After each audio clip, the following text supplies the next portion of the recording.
크립토 시장을 면밀하게 들여다보는 시간. 안녕하세요. 오늘의 코인 진행의 권지영입니다. 그래도 비트코인의 가격이 어제 63,000달러대에서 다시 지지받고 올라가는 모습이 나타났습니다. 하지만 여기에서 또 반등이 지속될 거라고 확신할 수는 없는 상황이죠. 매일이 산 넘어 산이다라는 생각이 드는데 어떻게 하면 이 산들을 조금 유연하게 넘어갈 수 있을 것인지 오늘의 코인에서 같이 고민해 보도록 하겠습니다. 일단 간밤에 마감됐던 뉴욕 증시 상황부터 같이 한번 살펴보시죠. 뉴욕 증시도 하루마다 색깔을 달리하고 있습니다. 간밤에는 3대 지수가 일제히 또 상승 마감하는 모습이 나타났었죠. 이 AI 우려가 퍼지면서 시장이 다시 한번 하락을 했었는데 여기에 대한 우려감이 좀 완화되는 모습이 나타났고요. 그리고 발표된 소비자 신뢰 지수도 전보다 개선되는 모습을 보이면서 시장 상승을 뒷받침했습니다. 일단 기업형 AI 모델 공개로 시장을 조금 뒤흔들었던 엔스로픽이 클로드 코워커의 기업 맞춤형 기능을 다시 한번 공개를 했습니다. 그런데 기존 시스템을 대체하는 게 아니라 통합 보완하는 방향으로 갈 것이다 라고 강조를 했죠. 덕분에 우려감으로 급락했었던 소프트웨어 관련주들이 이번에는 일제히 강세를 드러냈습니다. 그리고 또 메타가 AMD와 1,000억 달러 규모의 AI 칩 초대형 계약을 맺었다라는 소식도 전해지면서 투심을 조금은 자극시켰습니다. 관련주들이 일제히 상승세를 보였는데요. 이제 시장은 엔비디아의 실적에 조금 주목할 것으로 보입니다. 내일 새벽에 공개되는 엔비디아의 실적이 또 시장에는 어느 정도의 영향을 미칠지도 내일 이 시간에 같이 한번 체크해 보도록 하겠습니다. 자, 그럼 우리 시장에는 어떤 얘기들 나왔을까요? 헤드라인 통해서 한번 만나보도록 하겠습니다. 자, 비트코인이 지금 어떤 기로에 서 있는지 같이 한번 살펴보도록 하겠고요. 그리고 오늘은 수위와 관련된 소식 한번 만나보려고 합니다. 첫 번째 내용 열어보시죠. 자, 비트코인의 가격이 쌍바닥을 형성하고 극적인 반등을 이뤄낼 것인지 아니면 새로운 저점을 향해 끝없이 내려갈 것인지 지금이 굉장히 중요한 기로다라는 얘기들이 많이 나오고 있습니다. 코인마켓캡 기준으로 지난 6일에 기록했던 저점은 60,074달러인데요. 이보다 높은 지점에서 반등을 할 경우에는 10% 정도의 회복을 기대할 수 있겠지만요. 전저점을 뚫고 내려가는 경우엔 25%가량 추가 하락 가능성이 열린다. 이런 분석이 제기가 되고 있습니다. 현재 폴리마켓 트레이더의 한 75% 정도가 비트코인의 55,000달러 붕괴를 예측하고 있습니다. 스트래티지는 여전히 꾸준한 매입 행보를 보이고는 있지만 지난 한 주 동안 또 비트코인 현물 ETF를 통해서는 2억 1,500만 달러 규모의 자금이 빠져나가는 모습도 확인이 됐죠. 전체 디지털 자산 펀드에서도 5주 연속 순유출 흐름이 조금 기록되고 있는 만큼 비트코인이 지난 6일에 기록했던 저점을 이탈하는지 향후 며칠 동안의 행보가 조금 중요할 것 같습니다. 과연 반등을 이뤄낼 수 있을지 아니면 여기를 이탈하고 밑으로 내려가는지 비트코인을 한번 중점적으로 살펴보시기 바랍니다. 자, 다음 내용으로 넘어가 보도록 하겠습니다. 오랜만에 수위 내용 한번 만나볼 텐데요. 21쉐어즈가 발행한 수위 ETF가 나스닥에 상장했습니다. 해당 ETF를 통해서 이제 투자자들은 수위 토큰을 직접 보유하지 않고도 현물 투자를 할 수 있게 됐습니다. 지난 일주일 동안 수위 현물 ETF만 3개가 출시가 됐습니다. 이 21쉐어즈 외에도 캐너리 캐피털 그리고 그레이스케일이 수위 ETF를 이미 출시를 했고요. 그리고 21쉐어즈도 이번 ETF 출시 이전에 이미 레버리지형 상품은 출시를 했던 바가 있습니다. 그런데 이번 상품은 비레버리지형이기 때문에 투자자들이 직접적으로 수위 토큰 가격에 노출되는 구조다라고 볼 수 있습니다. 물론 요즘에는 현물 ETF가 생긴다고 해서 직접적으로 가격 상승을 촉발하는 건 아니죠. 하지만 이전보다는 투자자들이 조금 더 접근할 수 있는 기회가 많아진다라는 측면에서 수위를 조금 관심 있게 살펴보시는 것도 좋은 방법이 될 것 같습니다. 자, 이렇게 만나볼 수 있는 이슈 2가지 살펴봤습니다. 실시간 시장 분위기 이제 확인해 보시죠. 전일 이 시간 대비해서 아직도 조금 내림세를 보여주고는 있지만 그래도 더 밑으로 내려갔었는데 그보다는 조금 다행이다라는 생각이 듭니다. 비트코인 1.22% 하락하면서 64,095달러, 64,000을 조금 아슬아슬하게 지켜주고 있죠. 여기에서 다시 한번 위로 올라가야 될 것 같은데 오늘 일봉이 또 어떻게 마감이 되는지가 굉장히 중요할 것으로 보입니다. 이더리움은 0.75% 하락하면서 1,850달러, 아직까지는 2,000달러와 조금 거리감이 있어 보이고요. XRP는 0.81% 하락하면서 1.34달러 선에서의 움직임 가져가고 있습니다. 그런데 오늘은 솔라나는 오름세를 보이고 있습니다. 0.72% 상승하면서 78달러까지 오름세를 보였는데요. 아직까지는 솔라나와 관련해서도 뭐 올라간다 내려간다 말이 많은 상황이죠. 향후 며칠 동안에는 추이를 조금 더 지켜보시는 게 현명할 것 같습니다. 마찬가지로 밈코인 단에서도 여전히 하락세가 유지되고 있기 때문에 시장 전반의 분위기가 나아졌다라고 얘기를 하기는 다소 급한 감이 있다는 것도 체크를 해보시기 바랍니다. 자, 아직까지는 우리가 조금 기회를 노려봐야 되는, 하지만 시장에서 한 발짝 떨어져 봐야 되는 때가 아닐까라는 생각 듭니다. 그렇다면 이 시점에서 또 어떤 부분들 짚어봐야 될지 전문가님의 의견 들어보도록 하시죠. 잠시 후에 전문가님과 돌아오도록 하겠습니다. 오늘의 코인 가자!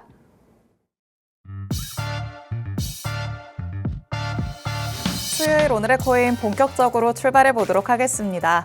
저희 방송 55분까지 진행될 예정인데요.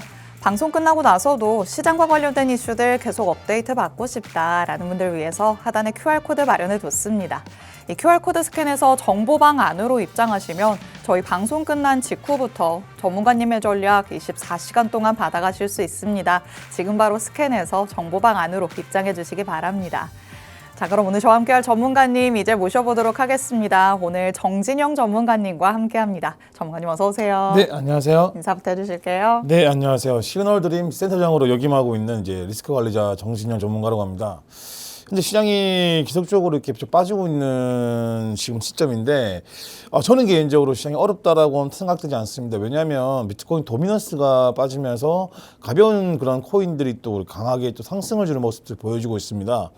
우리가 지금 이 시장에서는 우리가 전체적인 부분에서는 하락장이지만 또 다르게 생각해 보면은 오히려 좀 고수익을 창출해낼 수 있는 시장이다라고도 생각하는 부분이거든요.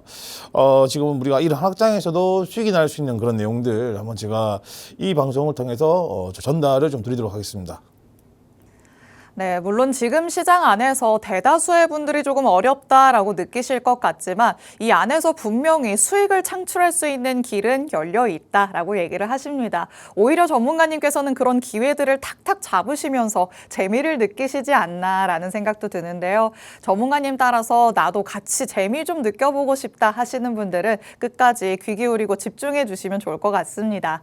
자, 그럼 일단 요즘에는 또 거시적인 부분들이 많은 영향을 주는 만큼 어떤 부분들을 짚어봐야 될지 경제 지표의 측면에서 오늘은 조금 면밀하게 들여다보려고 합니다. 자, 지난주부터 물가 지표는 계속해서 발표가 되고 있고요. 노동시장도 계속해서 영향을 주고 있는데 이번에는 어떤 것들 조금 살펴보는 게 좋을까요? 일단 PC를 보는 게 가장 중요하다고 생각을 합니다. 일단 PC가 지금 이제 연준에서 가장 선호하는 지표다라고 볼 수 있는 부분이거든요. 또 미국이 또 70% 정도가 소비 국가이기 때문에 또 GDP와 또 이렇게 직접 연관이 있다. 그래서 좀 PC를 중점으로 다룰 거고, 목차 보시면 아시겠지만 그래도 PC가 첫 번째에 있습니다. 두 번째는 뭐 실업수당 청구 건수고, 세 번째 소비자 신뢰 지수인데, 일단 지금 제가 다음 페이지 넘어가서 이 PC를 좀 예상치가 한 2.9% 정도 나올 것이다라고 보고 있는 거예요. 그 이유는 뭐 첫 번째 많은 또 금융기업들이 이제 2.8, 2.9까지 보고 있는 부분이고, 연준은 2%대까지 목표를 타겟으로 잡고 있는데 생각보다 PC가 잡히질 않습니다. 그래서 네. 미국 내에서도 지금 소비가 많이 줄었다 이렇게 좀 평가 나오고 있는 부분인데, 이 소비 물가가 어느 정도 회복이 되어야지만 미국 입장에서도 좀 경제가 잡혔다, 내수 경제가 좀 잘 활발히 돌아간다 이렇게 볼 수 있는 부분이라서, 일단 우리가 봐야 되는 부분은 그런 것 같습니다. 현재 PC가 안 잡히고 있다는 거는 이제 금리 인하가 뭐 저는 진행될 수밖에 없다라고 판단되는 부분이에요. 또 제가 또 이제 방송에서도 4월 달쯤에는 금리 인하 영향이 있을 것이다라고 말을 던진 게 있기 때문에 네. 지금 3월 달이잖아요. 근데 금리 인하의 그 확률이 떨어지고 있더라고요. 네. 좀 조박심이 좀 드는데 일단 뭐 많은 분들 금리 인하를 준비를 하는 게 저는 오히려 투자 시장에 좀 더 이렇게 좀 활력을 불 수 있는 내용이 아닐까라고 생각하는 부분이고, 오히려 지금 빠지고 있기 때문에 이제 뭐 많은 이런 코인들이 좀 단가가 싸지고 있다라는 좀 긍정적인 생각을 하셨으면 좋겠습니다.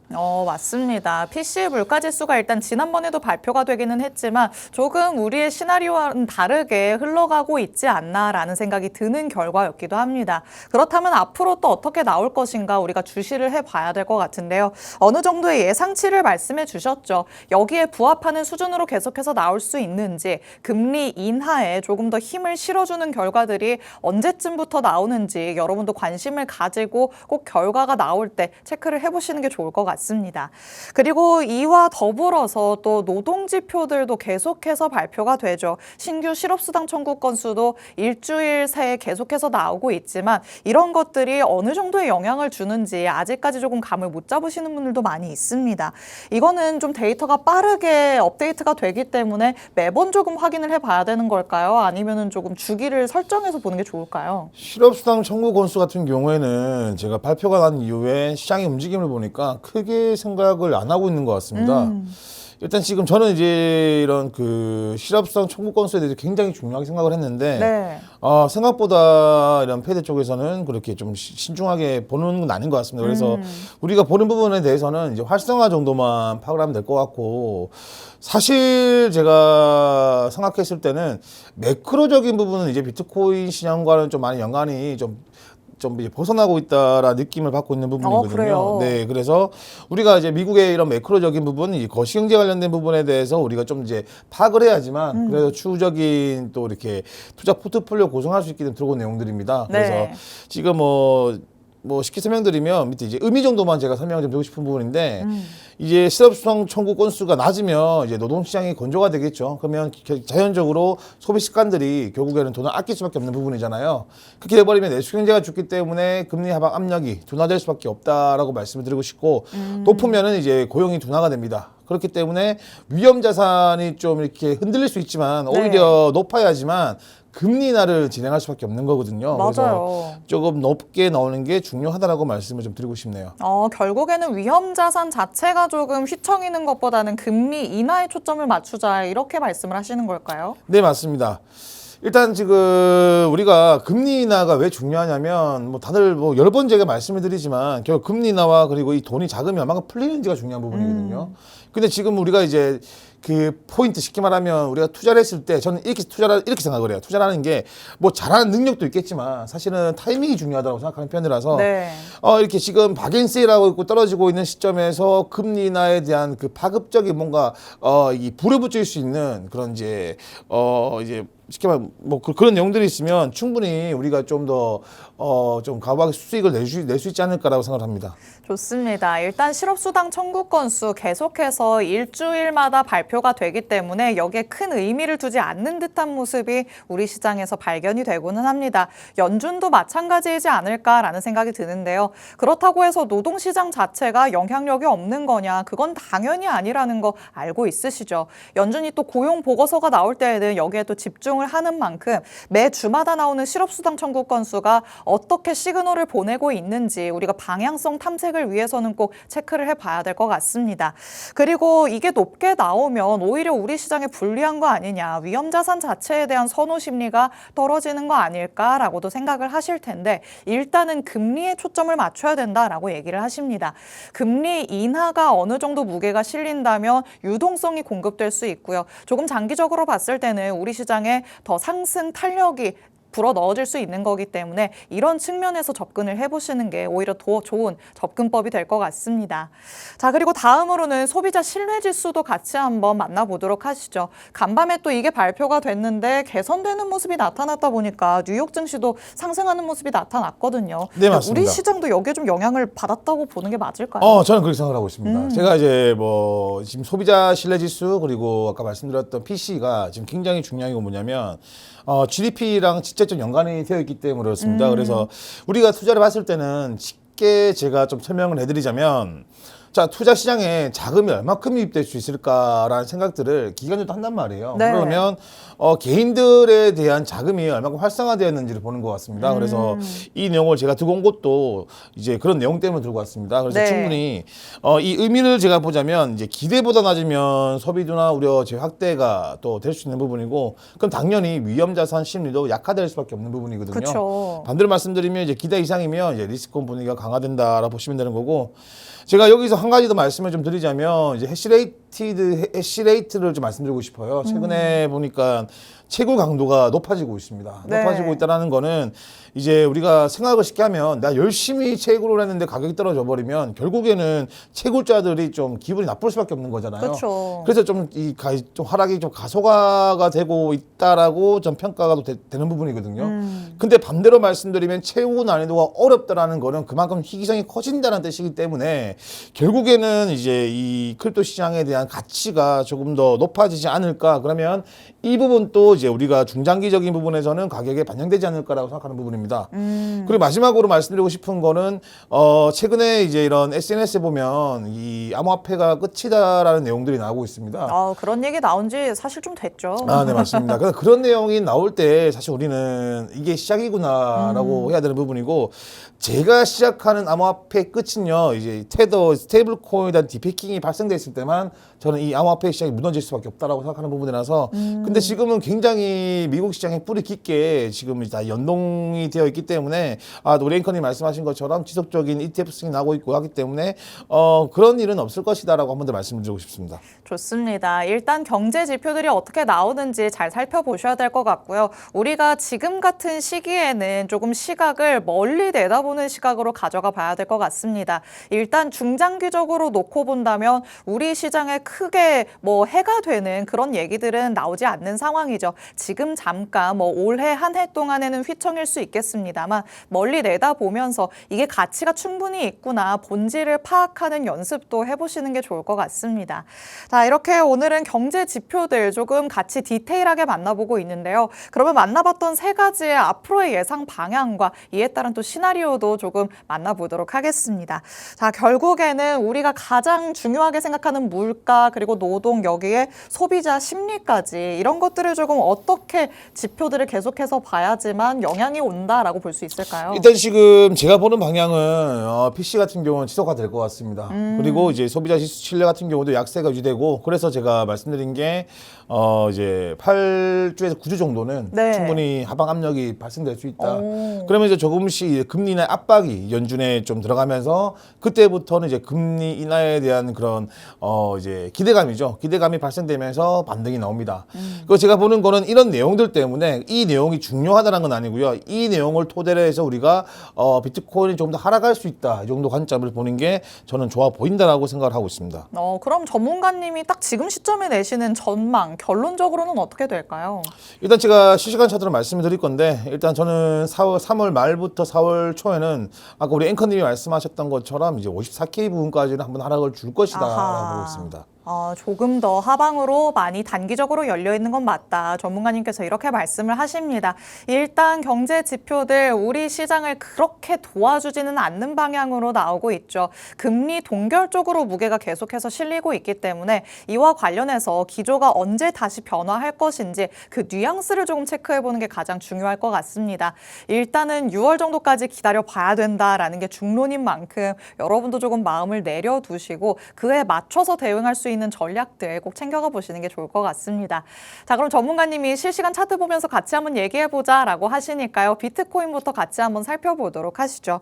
자, 비트코인이 그래도 어제는 반등을 다시 해주는 모습이 나타났는데 여기에서 추가적으로 하락할 것이다. 전문가님 이렇게 보시는 거죠? 일단 지금 제가 보는 시나리오는 이제 빠지고 지금 아까 말씀하셨지만 지금 쌍바닥을 만들었다고 보시는 부분이잖아요. 네. 여기는 사실 한번 싸움을 일으킬 거라고 보고 있습니다. 근데 우리가 봐야 되는 부분들이 이제 저는 차트를 볼 때 가장 중요하게 생각하는 부분들이 이제 거래량입니다. 거래량은 거짓말하지 않기 때문에. 그렇죠. 근데 거래량에서는 우리가 지수는 반등이 나왔지만 이제 결국에 거래량은 현재 살아나지 않고 있거든요. 쉽게 말하면 매수 포지션을 하는 사람들이 별로 없다. 그리고 우리가 이 현물 투자를 보기 전에 선물 시장을 보더라도 네. 지금 86% 정도가 이제 강제청산이 롱 포지션 쪽으로 좀 치우치고 있는 부분입니다. 그렇기 때문에 지금은 이제 기술적 반등이라고 보는 게 맞는 것 같고요. 우리가 여기서 봐야 되는 부분들은 지금 현재 보시면 이 거래량 보시면 아시겠지만 이 위쪽 거래 맞대기 거래량도 지금은 우리가 뭐 하락세가 좀 더 커 보인다. 지금 보시면 한번 감매도가 발생이 나고 나서부터는 매수세가 안 붙고 있습니다. 사실 여기서 강한 상승이 나왔을 때 이제 매수세가 좀 붙어줘야지만 우리가 좀 반등의 힘을 볼 수 있는 부분인데 네. 여기서 한번 계속 보시면은 지금은 한번 상승이 나왔지만 결국에 다시 눌러주는 모습을 보였단 말이에요. 이걸 이제 우리가 봤을 때는 이제 로우 하이다, LH라 부릅니다. LH 네. 구조입니다. 쉽게 말하면 점점 저점이 낮아지는 구조입니다. 근데 저점이 낮아지는 그 구도에서 우리가 추세가 전환되었다라고 보려면 하이얼 하이라고 가야 되는 부분이거든요. 쉽게 말하면 고점 다시 만들어가야 되는 그런 기준점이 존재해야 되는 부분인데 네. 우리가 봐야 되는 부분들은 이런 매크로적인 거시적인 부분 다 포함하더라도 현재 코인 시장에 대한 큰 호재가 없다라고 볼 수 있는 부분이잖아요. 맞아요. 제가 그 부분 때문에 오늘 자료를 준비한 건데 쉽게 말하면 우리 여기서는 반등이 나올 거다라고 희망을 가지고 메이저 코인 위주로 대수가 들어간다면 돈을 잃을 수밖에 없어요. 사실은 우리가 아무리 뭐 차트 잘 보고 우리 투자를 오래 한 사람이라도 저점이 어딘지 고점이 어딘지는 감히 판단할 수가 없기 때문에 그런 거거든요. 네. 자, 여기서 제가 잘하는 분야인데 제가 지금 비트코인 분석을 좀 기똥차게 잘하고 있는 부분이거든요. 네, 어떤 현재 걸까요? 네. 어떤 걸까요? 일단은 제가 반등점을 이제 67.2K까지만 열어두면 된다라고 생각하는 부분입니다. 이 67.2K 같은 경우는 주말간, 저번 주 토일간 굉장히 많이 싸웠던 부분이기 때문에 이 구간이 회복이 힘들면 비트코인은 하락으로 유지될 수밖에 없다라고 말씀을 좀 드리고 싶거든요. 자, 60.2K라는 선을 우리가 굉장히 중요합니다. 적어 놓을게요. 67.2K는 굉장히 중요하다라고 말씀을 드리고 싶고 네. 제가 계속적으로 이 OBV 차트를 말씀드리는 거는 이 거래량을 보는 게 굉장히 어려워요, 사실은. 거래량이나 이 많은 분들이 거래량이 중요한 건 알겠는데 거래량이 왜 어떻게 보는 건지 굉장히 어려울 겁니다. 특히 이렇게 이런 차트를 보면은 어렵고 그래서 제가 OBV 차트를 많이 신뢰하는 거거든요. 네. OBV 차트에 대해서 한 번 더 말씀드리면 지수가 떨어지지만 이 OBV 차트가 버티고 있다는 거는 쉽게 말하면 한 번 더 매집이 들어갈 수 있다는 걸 우리가 볼 수 있는 부분이고 근데 지금 같은 경우는 사실 좀 더 하락을 할 수 있다 이렇게 보는 게 좀 좋아 보입니다. 좋습니다. 일단 비트코인이 약간의 반등세를 보이고는 있지만 어디까지나 기술적인 반등에 불과할 것이다 라는 게 전문가님의 의견입니다. 거래량도 붙지 않는 상승이라는 게 포인트가 되겠죠. 하방으로 많이 열려 있다는 거 체크를 해보시는 게 좋을 것 같고요. 그렇다면 전문가님 바라보시는 지금 이 시장 안에서의 기회는 어디에 있을지 히든코인 통해서 만나보도록 하겠습니다. 자, 지금 스몰캡에서는 그래도 기회를 주고 있다라고 하셨잖아요. 네, 맞습니다. 전문가님이 보시는 코인은 어떤 걸까요? 일단 신퓨처스라는 종목입니다. 최근에 제가 저는 좀 개인적으로 생각하는 부분들인데 지금이 상승장보다 조금 더 수익을 내기 쉽지 않나라는 생각이 들고 있습니다. 왜냐하면 사실 우리가 이게 상승장이라도 무조건 수익이 나는 건 아니거든요. 그렇죠. 이 언제 팔아야 될지도 어려운 부분이고 그렇기 때문에 오히려 가벼운 친구들이 움직여주는 시기는요 우리가 좀 빠르게 자금을 순환시킬 수가 있다고 생각합니다. 그래서 지금 이 종목 같은 경우는 제가 좀 많이 빠지고 있다가 지금 좀 반등점이 나오고 있는 부분인데 근데 이 종목이 좋아서 말씀드리는 게 아니에요. 지금은 충분히 저점이 약해지고 있는 부분이고 우리가 한 번 더 지금 제가 일봉으로 바꿔드리면 여기 이렇게 좀 위쪽에서 이렇게 좀 꼬리를 달고 떨어진 흔적들이 많잖아요. 네. 여기까지는 리테스트를 할 수 있다라고 보는 편이고 손절가는 7.1원에 하는 게 가장 좋아 보인다. 이런 코인들은 손절 안 하면 큰일 납니다. 그래서 손절하시고 이것도 2차 분할, 2차에서 3차까지 우리가 분할로 접근하시면 충분히 15%에서 20%까지는 수익을 끌어내지 않을까라고 생각하고 있습니다. 좋습니다. 오늘의 히든코인 신퓨처스까지 만나봤습니다. 전문가님의 실시간 대응 전략이 가장 중요하겠죠. 하단에 QR코드 스캔해서 정보방 안으로 들어오셔서 이 안에서 꼭 챙겨가 보시기 바랍니다. 아울러 본 방송에서 제공해드리는 정보는 투자 판단에 대한 조언일 뿐 해당 자산의 가치 또는 상승 하락을 보장하진 않는다는 점 유의해 주시기 바랍니다. 저희는 내일 다시 찾아뵙도록 하겠습니다. 시청해주신 여러분 고맙습니다.